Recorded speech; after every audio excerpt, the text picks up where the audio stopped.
Thank you for tuning in to Uncommon Women. I'm your host, Shanera. So today we actually have a guest speaker by the name of Amber Little Turner from the Chester County area, running for state representative in the 74th House District. So Amber, tell our listeners a little bit about yourself. Well, thank you, Shanera, first and foremost, for having me on this podcast. So I grew up in the city of Coatesville with my mother, stepfather, and siblings, 3 siblings. During my childhood, unfortunately, we faced many economic and emotional challenges. And where I grew up, the city of Coatesville is in Chester County. It's the only city in Chester County, unfortunately. A lot of the poorer folks, for lack of a better term, live there. So a lot of kids in that area have gone through some similar challenges.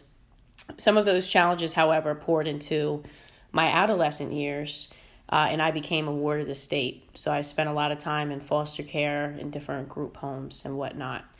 And at the very young age of 16, I became a single parent. Those challenges, however, I believe taught me the meaning of hard work, self-discipline, and taking personal responsibility for my own path. So I'm very grateful for those challenges because I wouldn't be the person that I am today, right? So that's just a little bit about my childhood and my upbringing. Today, I'm actually a mother of 4 children. My oldest is 17. My husband and I continue to live in the city of Coatesville. Great. So you're running for state representative. Tell us how you got involved with politics. So it's an interesting story. A little bit about my professional background. For the past 4 years, I've been working for the current state representative that holds the seat that I'm running for, and his name is Harry Lewis. First as a volunteer on his campaign, and then as a staffer in his legislative office for the past handful of years. And when he made his announcement to retire, I decided to take on that legacy and run myself. But prior to working with Representative Lewis, I started my professional career working alongside former magisterial district judge Gwenn Knapp in Westchester, Pennsylvania. And there is where I really learned the meaning of public service. Here's an individual who didn't have much background in politics or wanting to run for judge, but she did it and she won. And she had a lot to bring to the table, and I'm grateful for the opportunity to work beside her. Through that experience, though, not only did I understand the importance of public service, but I grasped reality facing many of our residents as it pertains to the legal system. So I decided to leave that position to start my own business, helping individuals not only navigate the legal system, but gain access to quality and affordable legal services. Through all of that and networking is when I met Representative Lewis's wife. And I'm grateful that I had that opportunity because that led me to Mr. Lewis and also ultimately led me to getting involved in politics. And one of the things that, I know politics or politicians, it's, a touchy subject, especially in our world today. Right. One of the things that I'm grateful for, though, is the opportunity to know, right?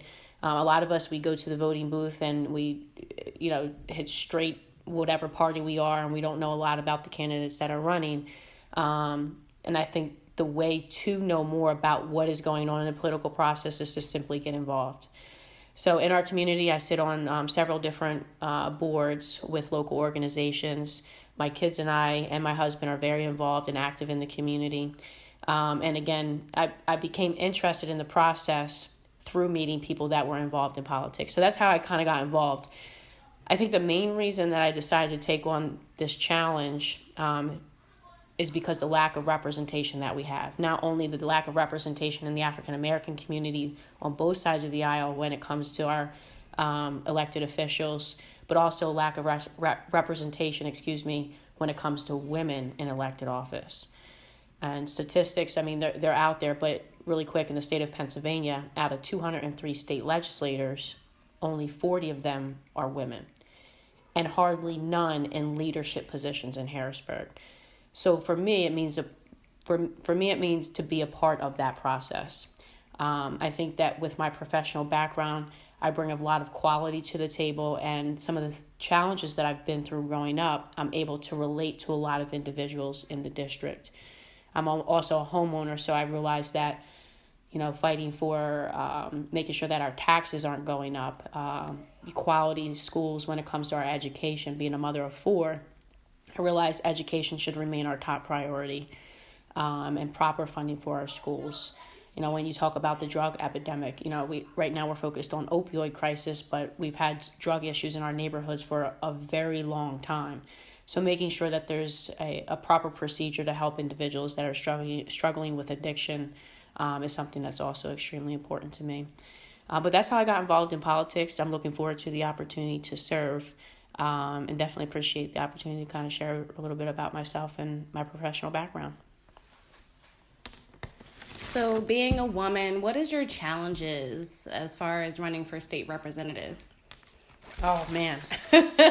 There's many. I often get the question, how do you do it all? And I used to say I take one day at a time, and now it's simply 1 hour at a time.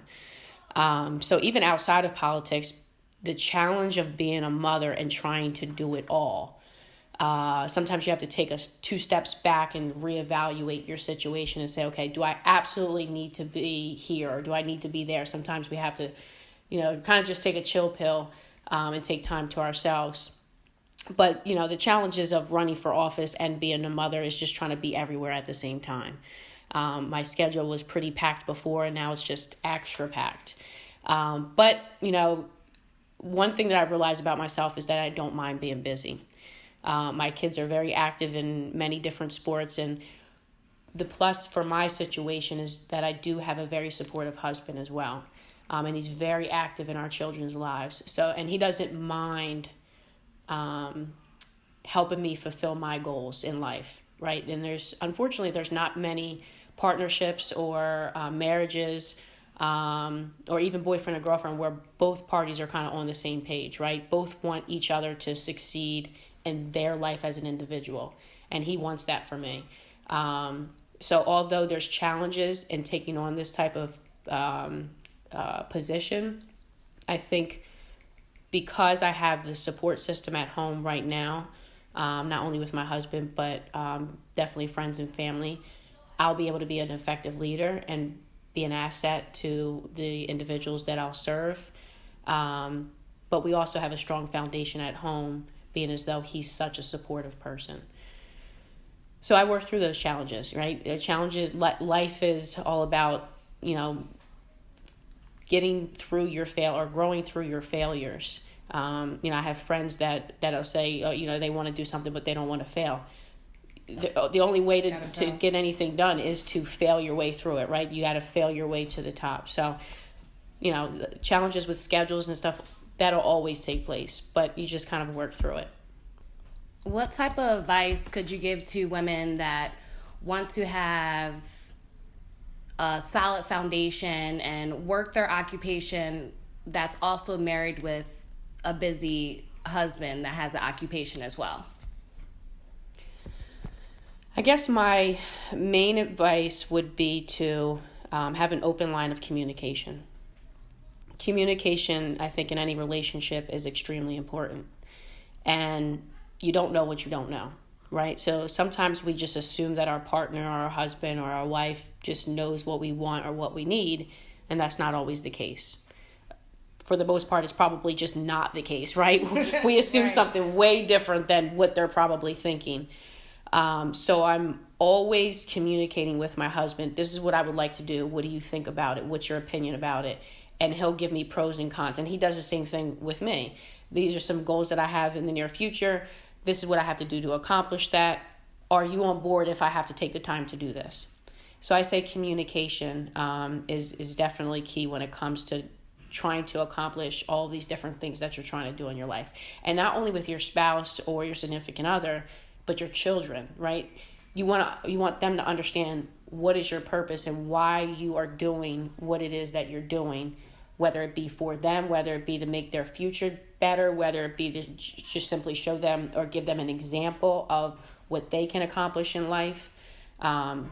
Basically having everybody understanding what your purpose is, I think, is important when it comes to having a strong foundation. And when you do that, when challenges arise, they're not as difficult. When financial challenges arise, they're not as difficult. When other types of situations because life is going to happen no matter what, right? The car is going to break down. The bills are still going to need to be paid. Bill collectors are going to still be knocking at the door. Health challenges might come into your space. God forbid, of course. But if you have a strong foundation and an open line of communication within your household, those challenges won't be as severe when they do come about because of that. That's my belief. Now, hate to jump back. You said you actually was a single parent at a young age. What advice could you give to teens that aren't married and are living your life and are single parents as well? Mm-hmm. What advice could you give them to help them have confidence in their life? So I remember the day that the doctor told me I was pregnant, and I was actually 15 when I got pregnant and 16 when I had my son. And to be honest, I thought life was over. I didn't have a whole lot of dreams and aspirations at that time in my life, but I just could foresee the challenges that would come from having a child. And my mother at the time was definitely the type of mother that basically told me I had to take responsibility for my actions, right? There was no way out of it. So, but my mother and I had our own challenges. We didn't get along, we fought all the time. And at that time I was still in and out of the house, going to different like foster care and group homes and things like that. After I had my son, I wound up staying home for about a month before I moved on to what's called Kobe Home, where I stayed there and I was awarded the state. I stayed there with other teenage moms and staff that helped me raise my son and basically taught me how to be a mom, right? I mean, you don't really know how to be a mom at the age of 16, right? So I had to grow up fast, and I joke around and say this often. For half my life, and I'm 33, for half my life I've been raising kids. But when you are a teenage mother and you have to grow up so quickly, I like to think for the majority of us, we realize what that means, meaning taking responsibility for the task at hand, and not allowing your circumstances to define your future. For me, I was very fortunate to have other people, like mentors and things like that, individuals that at the time, although I didn't want them to be around, right? I didn't want to take their advice. I was still rebellious. Now that I look back, though, if it wasn't for them, I wouldn't be the individual I am today. I wouldn't be the mother that I am today, or the spouse that I am today. So I really pay tribute to all of those people that poured into my life, and by the grace of God, it worked out for me, right? Mm-hmm. And the advice that I have for young parents is to get around or put yourself in situations and circles of positive, influential people. Whether that be a friend that you look up to, or a friend's mom that you look up to, or an activist in your community, or whoever that might be. Get yourself around positive people. The saying goes, you're the average of 5 individuals that you hang around. So if you hang around 5 people that are constantly doing things that don't fit within your lifestyle or where you want to go in your life, you're going to be that 5th person, right? If you hang around 5 broke people that are just constantly spending their money on frivolous things, you're going to be that 5th person, right? Or 6th person, rather. So constantly put yourself around positive individuals, or individuals that you want to be like when you grow up. Because when you're 16, you're not grown, right? So find individuals that can pour things into your life that you can't necessarily do yourself. So that's one piece of advice. And the other piece of advice I have is believe in yourself. Because again, no matter your circumstances, you can literally achieve anything that you want to achieve with hard work and self-discipline. And if you believe it enough, you're going to accomplish it. That's the reason why we have airplanes. That's the reason why we have electricity, etc. All these great things that human beings have been able to accomplish in this world. We wouldn't have it if somebody didn't first believe it. So believe in yourself and be the example for your child that you would have wanted for yourself if you didn't have it. And that's how I've looked at being a mother and raising my children. I want to be something that I didn't have growing up, right? So what inspires you? Awesome people, meaning people that are out there doing their thing, being influential in the community. There's so many things that inspire. Actually, my children inspire me on a daily basis with different accomplishments that they've had. Even being a young mother, a mother of 4, and my children are 6, 9, 13, and 17. I wasn't the mother that I am now with my 13 and 17-year-old, right? So I've learned along the way. But even with the challenges that my older 2 have had, having younger parents, it's inspiring that they're still headed in a good direction, even with the challenges that we have as a family.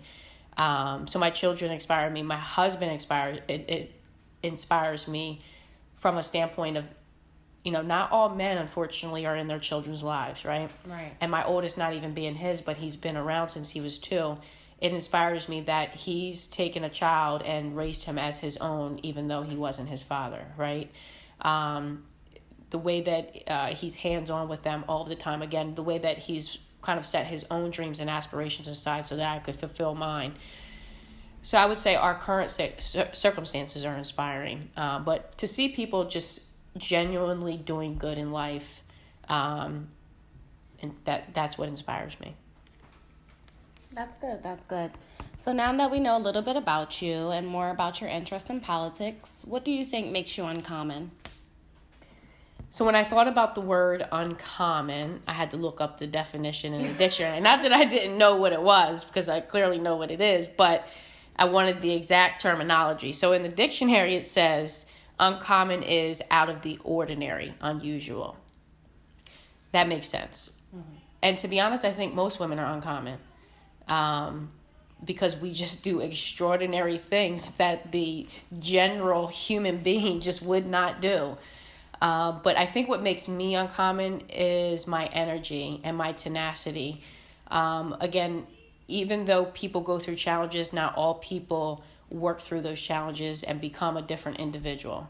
And I think for me personally, my energy has kept me always wanting to be in a situation to be better and never settling for what is, right? So I think that's what makes me uncommon. Well, thank you, Amber. I greatly appreciate you coming out today and spending some time with Uncommon Women. Everyone that's listening, please feel free to like, share, post, follow us on Instagram. We can be searched by Uncommon 3 Women. We're also on Facebook under Uncommon. And if you have an iPhone, please subscribe to iTunes, Uncommon Women. Thank you for tuning in. And ladies, please remember to stay uncommon.